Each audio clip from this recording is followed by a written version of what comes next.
So what about then? What about then this idea, going through this all very quickly, this idea of needing to imagine an alternative civilization? I think it's there that Marxism really can still help us, because it has got a tradition of kind of utopian thinking that has become attached to it. We might not like some of the utopias that were produced. They might all now be out of date. We might need different ones.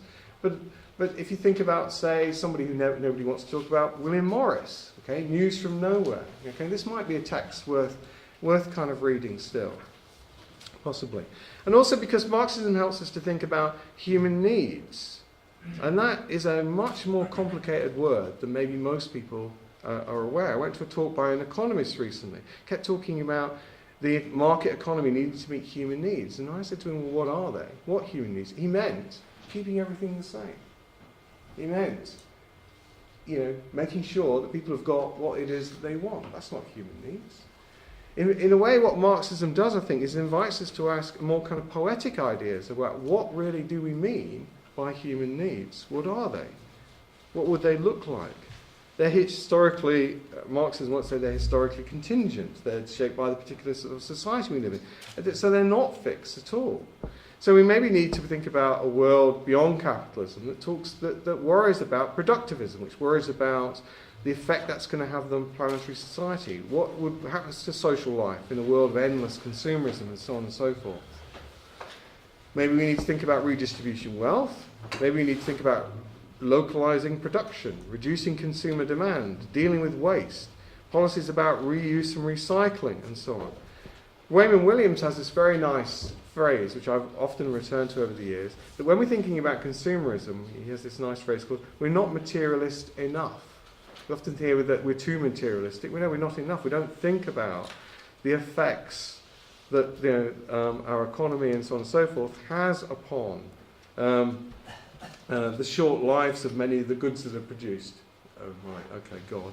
Okay, yeah, you buy a toaster, it breaks down, okay, mine do, in 4 months, or it sets itself on fire, the next one you buy, okay, then, you buy another one, and before you know it, you bought 4 toasters in 1 year, okay, these things are made not to last, deliberately so, generating, a fairly destructive way of living. It's impossible under our society to live in a way that doesn't destroy the environment, doesn't really attack it, and so on and so forth.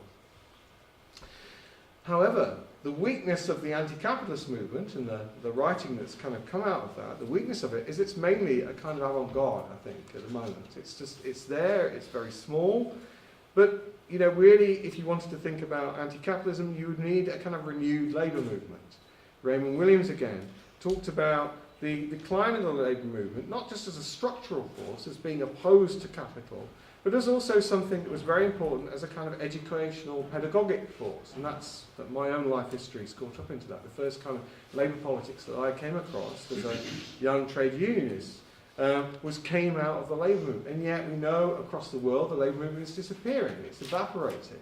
Okay, could we restart it again? Would it be possible to have a radical labour movement? Could we go back to that in a post-industrial economy? We don't really know the answer to that, but we do need to start sort of thinking about it possibly. The crisis of the left then is part of what is its failure to connect to ordinary working class people in a post-industrial sort of context.